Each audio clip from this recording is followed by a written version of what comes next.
Hello, I'm State Representative Tim Ginter from the 5th House District. Welcome to Ohio in Focus.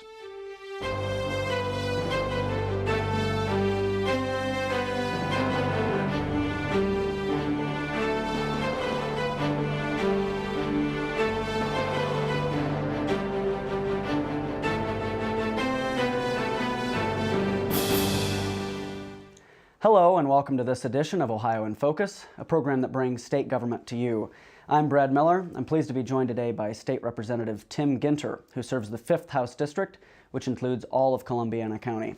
Representative, thanks for joining us today. Thank you. My pleasure.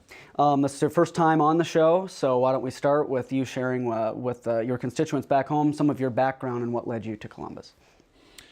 Well, as probably many of my constituents are aware of, my background is varied and I have a wide background. In fact, some folks have wondered if I've ever been able to hold down a job, but actually I've been very fortunate to have been exposed to many different areas of life. I actually worked my way through college as a machinist. Prior to that, I was in construction for a short time. And while I was in college, my direction changed. I was actually pre-med for a little while, and my hopes were to become a general surgeon. But during the course of my education, I turned towards the ministry, and I became an ordained minister and have served in 5 churches and presently serving a church in Salem, Ohio. But during the course of those years of ministry, I've also been involved in other areas of business. I actually became a director of development of an IT company, and we delved into workforce development pretty deeply at that point, and then became vice president of marketing for that same company. So I have a varied background that has afforded me the insight into a lot of different areas of people's lives, and I think helps me to identify with the folks that I represent in Columbiana County. And we'll actually touch on that. Now you're a legislator, first term here in the State House, in the House of Representatives. There's no grace period as far as when you join the legislature. The first thing on the docket is the governor's budget proposal. Some people liken it to drinking out of a fire hose. Can you talk about what the experience has been like in your first few months? Well, I think that description is very appropriate, and I've used that quite often. Yeah, it's sink or swim as soon as you get here. I'm very fortunate to, though, experience that which all the other legislators have experienced, and especially us new members, that there is a fabulous team that comes around you and is a support group for you, helps you to work through all of these issues, and many times help is a phone call away. And if you're feeling frustrated or overwhelmed, there's always someone with more experience that can help you through the process. And I'm just so grateful for that. I recognize that we're drawing on every bit of experience that we can, but it's a collective draw. And what a great team to be a part of, and it's quite a learning process. There's a real learning curve.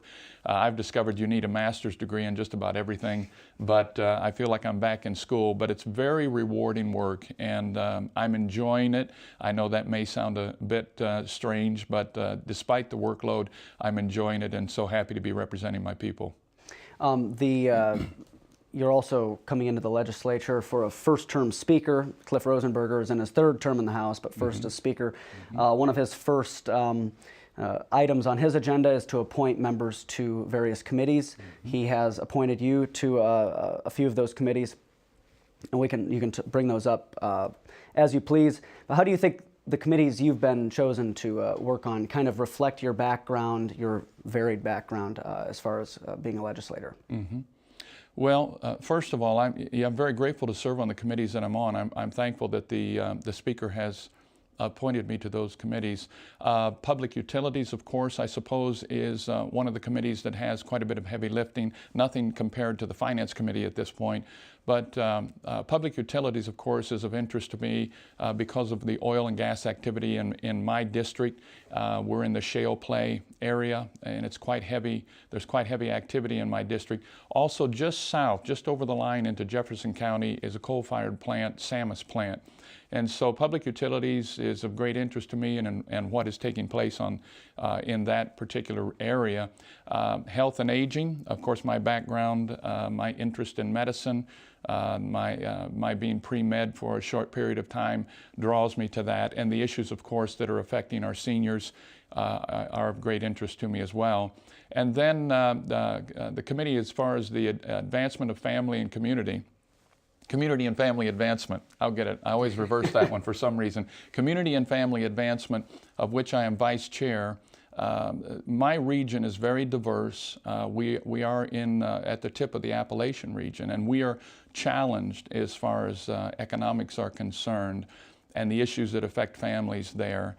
This committee is, of course, a new committee, as you well know, specifically appointed by the Speaker. And I'm really excited about those issues that we're going to be dealing with because they just directly affect the folks in my district. We're going to talk about some of the specific legislation that you've been most active on. Are there some issues coming down the road in some of these committees that you think particularly are of interest to the people in the 5th District? Well, yes, specifically with the community and family advancement, I believe those issues that we're going to be dealing with, of course, are, and we're actually hosting hearings at this point. Chairman Derrickson has established a great agenda as far as allowing us a learning curve in that committee. And again, the primary focus is going to be to focus on poverty, the manner in which poverty affects the whole of the person, and then how can we, as state government, what is it that we should be doing, what is it we should not be doing, how can we best assist those agencies and those groups, both private and public, that are seeking to help individuals to find their way out of that which they feel trapped in. You know, as we are set up today currently, it almost seems, Brad, as if the system is against that individual who is trying to better themselves. And when they try to take some steps out of that place, it is what they call the cliff. And they fall off the cliff and they find that their aid and their help falls away completely, totally. And they find themselves literally falling into a place that they're desperately afraid of. We have to somehow provide. I had one individual that has really been successful and bringing themselves to a place where their career is now, they've launched a career and they're just very happy where they're at. But they said, I need a ladder to climb out of where I'm at, and we have not provided that ladder for them. So this is an immense topic. It's a huge bite. I'm not sure it's a quick fix, but I'm just encouraged that we actually have the boldness to take a look at it and see what we can do in a very practical way. We'll talk about one of the bills that you sponsored along with Representative Christina Hagan of Stark County, House Bill 8. You mentioned how important oil and gas development is in your district. You sponsored House Bill 8, which deals with some of the regulatory delays that property owners sometimes run into. Can you share with us some of the components of that bill? Yeah, the bill has actually three basic components to it. Part of it has to do with the time restraints, or actually the time itself that is involved in the application for the unitization process. That application, of course, requires a $10,000 fee. And we have several instances of landowners and companies awaiting a decision for over a year and a half, where we find other states in which this activity is taking place. Sometimes it's just a matter of a couple of weeks.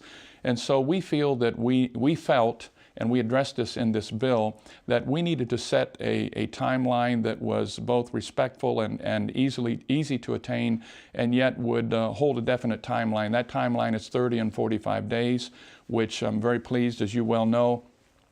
We received unanimous support for this bill, and we worked with all sides and worked with every interested party, and were able to come up with the language that provided that timeline. So now, and again, this bill does not indicate that you have to give a thumbs up. It just is asking for a decision within that timeline. And so we're very, very pleased with the language, and now we can receive a definite answer in a 75-day period. The second component of this bill actually deals with the unitization process, and of course unitization is combining landowners combining land into a unit that would allow them to access the minerals that are underneath their land. And that unit is a certain acreage that would allow the gas and oil companies to drill underneath that land. And so it allows several landowners to combine their land together, again, to access the minerals under their land. We have some instances in the up and down the shale play area where there has just been as little as 0.2% of the land was interfered with by state-owned land. And so it prevented those landowners from combining their land together and from literally accessing that which they own. And so the second part of this bill addressed that, and it now allows for ODOT land and certain other specific state lands. It does allow us to drill under it and allows those landowners to join their land together and access the minerals. The third part is a little more complicated. It deals with the ad valorem tax, and that is a tax that basically is aimed towards the resources that are being accessed under the land. And there was a bit of variety as to the way that ad valorem law and the statute was being applied, and so we clarified the language to make sure that all interested parties and the county auditors knew exactly how to apply that ad valorem tax. Certainly a complex bill, but also very important to your district for sure. Can you explain or talk about, you mentioned the bill had unanimous support. Yes. Of course, most of the oil and gas development is in the eastern region of Ohio. Yes. But obviously, with unanimous support, everyone understood the importance of what this means for the state as a whole. Can you talk about that? Absolutely. And I think that's a good question, because I think if we're not careful, we think that economic development in a certain area of the state is only important to those people that are in that area or in that district. But in actuality, anything that helps to bring revenue into the state of Ohio, addition of jobs, more tax, an increase in tax because of the activity of those new businesses in Ohio is a boost to all of Ohio. It helps all of us in Ohio. And the shale play, as they call it in our area, the oil and gas, the activity that's taking place has tremendous potential to bring tremendous revenue into the state as a whole, in which all Ohioans will benefit. Of course, we want to make sure we do it in a safe way. We want to make sure that we do it in a manner that appropriately deals with our natural resources. And I think the parameters that are in place now protects both our natural resources, the beauty of our state parks, the beauty of Ohio, and yet allows us to access that wonderful, wonderful treasure that we literally have in the state of Ohio. And I think many people are unaware as to the amount of oil and gas that we have under the state of Ohio. And I think that is astonishing, and it still boggles my mind. So I'm glad that we're headed in this direction, and I think it's very exciting. We have just a couple minutes left, so we'll touch on this very briefly, but House Bill 7, also a very hot topic at the State House, dealt with standardized testing in schools. Can you just briefly touch on that bill? Well, another hot topic, as you can well imagine. In fact, I just met with a local school board, one of my schools, back on my district this past Monday evening, met with many concerned parents, teachers, administrators, and of utmost discussion in that time together was park testing, what's known as park testing. And H. Bill 7, of course, provided a safe haven for our students that would opt out of testing. I mentioned to this school board that we recognize this is a little tiny bite in something that really needs addressed. The implementation of park testing, and from everything that I'm hearing, our families, our students, our teachers are really doing their best to meet the standards and the requirements that have been certainly transferred and imposed literally upon them. And but the feedback that I'm getting is that we really need to go back to the drawing board on this thing. And HB 7 at least was a little bite, and at least bought some time for the parents and for the school systems. And by the way, it will not hinder their funding whatsoever, as we have been assured. And I know there was some concern on the part of some administrators and particularly school treasurers in that regard.